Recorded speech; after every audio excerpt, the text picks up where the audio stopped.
Hi, so in today's video I'm going to be showing you how I maintain optimum scalp healthiness whilst I've got my faux locks in.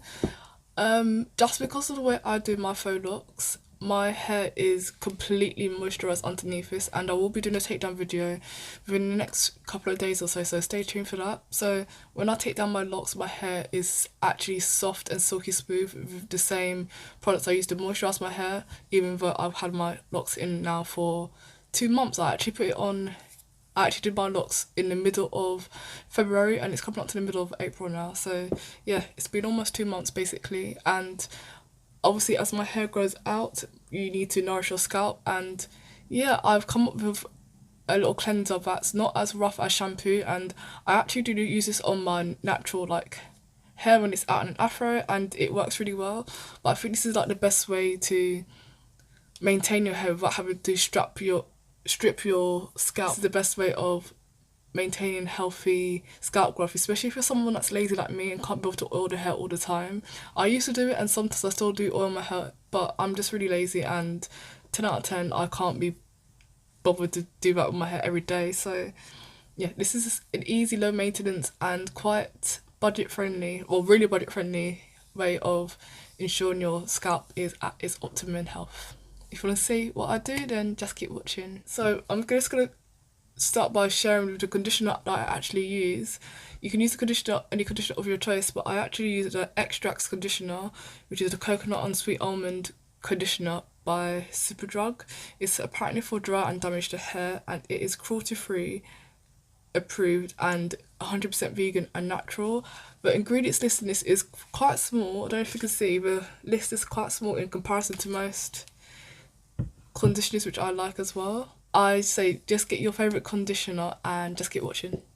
So the first 3 ingredients in this cleanse are the base and main ingredients, and the rest are optional if you so desire. First of all, you want to get a bowl or something to mix it in. You could even use a bottle, which I usually use, but for the purposes of this video I'm going to use a bowl. But if you want to do it in bulk, I'd suggest getting a 1 litre or 1.5 litre bottle to mix it up in.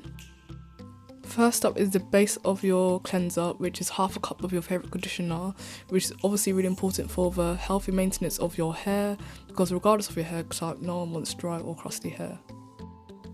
Next up is a 1/4 cup of olive oil. Olive oil has lots of properties, including relieving dry scalp and potential dandruff. It restores strength and shine in the hair, and is rich in vitamins like A and E and antioxidants, which help protect and seal the moisture in the hair.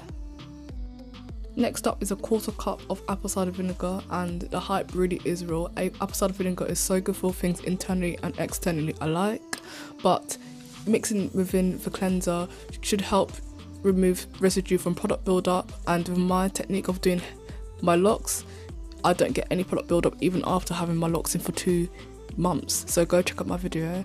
But if you've got hair thinning or hair loss, then apple cider can help with that too, and it also balances the pH of your scalp also.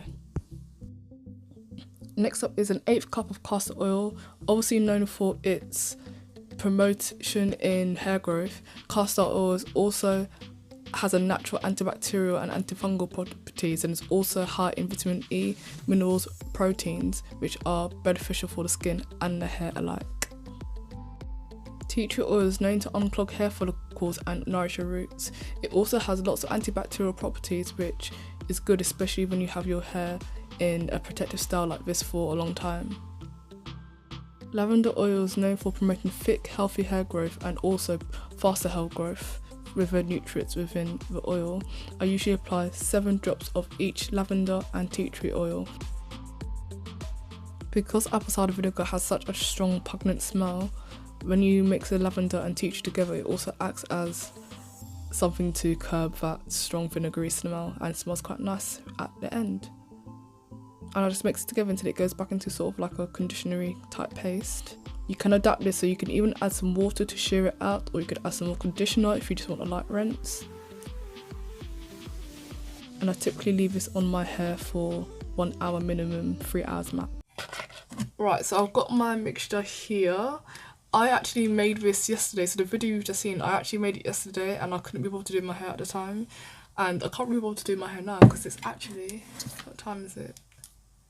It's actually 11:15, so I'm going to leave this on for like probably the minimum of half an hour and then just wash it out.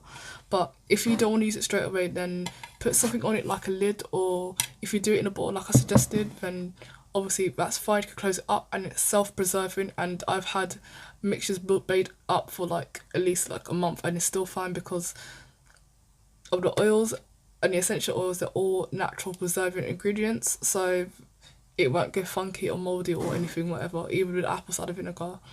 But yeah, I've got my mixture here. I'm not gonna do I don't know if I'm gonna do my whole hair just because I can't be bothered to go to bed with wet hair. But literally, I usually just use my hands as well, but I don't want to be messy. But I literally put it on the roots and my scalp of my hair, just like that, throughout the whole of my hair, and leave it. You can put a plastic cap over it if you want to, also desire. And because it is quite cooling, it's quite nice and it alleviates itchiness and it alleviates if you've got like tight hairs. This isn't just for faux locks, this is if you do like braids, whatever, because it's quite cooling. It does help that any tingling sensation. But if you're like someone that doesn't like cold things, you can like put it over a double boiler and just warm it up as well. That would really help. But I literally just leave that to sit. I saturate my scalp and leave that to sit for at least 1 hour, and then I wash it out, and yeah, it's fine. The only thing I'm gonna say is because of the carrier oils like olive oil, castor oil, and because water doesn't mix with water doesn't mix with oils. This is why this conditioner is so good, because the conditioner will come out of your hair but you have the oil residue in your hair. And as the week goes on, I typically do this once a week on a Sunday. As the week goes on, that oil won't like evaporate like water. Does that make sense? I'm not sure that makes sense. But because of the oil in it, you might want to definitely put a scarf over your head because you will get oil residue on your pillow. But your hair is moisturised and nourished for at least a week minimum. I've actually haven't done this for like 2 weeks and my hair's still like moisturised and it's not rough or dry. But yeah, I just thought I'd put a disclaimer out there that you might get oil residue on your pillow if you don't put a scarf on your head. But yeah, I'm just going to do the rest of that. The front of my hair at least. Come off. But this is really inexpensive. I mean, this probably costs, this costs like 99p and you can get like 3 for 2 as well on that Superdrug. But this costs like what? 25-30p to make, and your hair is gonna thank you for it.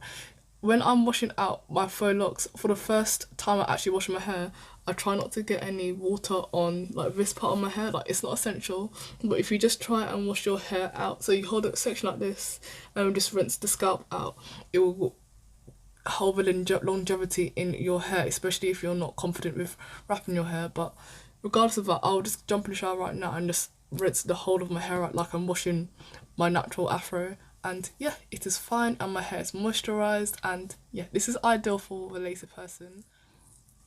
So I know I still wasn't going to film it, but here we go. That's what my scalp looks like. I love putting it on because it's so nice and cooling and it feels like my hair's getting cleansed without being stripped by the likes of shampoos. So this is like perfect if you're a lazy person like me. And yeah, I just typically sit in for like an hour and then I'll rush it out and that'll be it. But yeah, that is how I'm looking right now. A bit of a crazy mess, but I'll be back tomorrow morning to check with you, and yeah, good night. Hi, so I'm just going to do a quick update. This is the next day and my hair is like really outgrown, so that is why my parts don't look clean. But if you look closely, you can see some oil residue here, and that lasts throughout the whole week. So my hair and my scalp is nice and moisturised. It isn't dry, but so I suggested, because you can see the oil residue here, I don't know if you can see that on my fingers. I do suggest wearing a scarf to protect your hair anyway from friction, but definitely wear a scarf and you'll prevent it getting on your pillow. But yeah, my hair's nice and moisturised, and because I only actually washed out the scalp and not the rest of my hair, it did dry super quickly and was dry by the morning. So yeah, that is the little update there. But thank you for watching, and I will be doing a takedown video of these locks in about 3 days. So yeah, stay tuned for that, and I'll see you in my next video. Bye.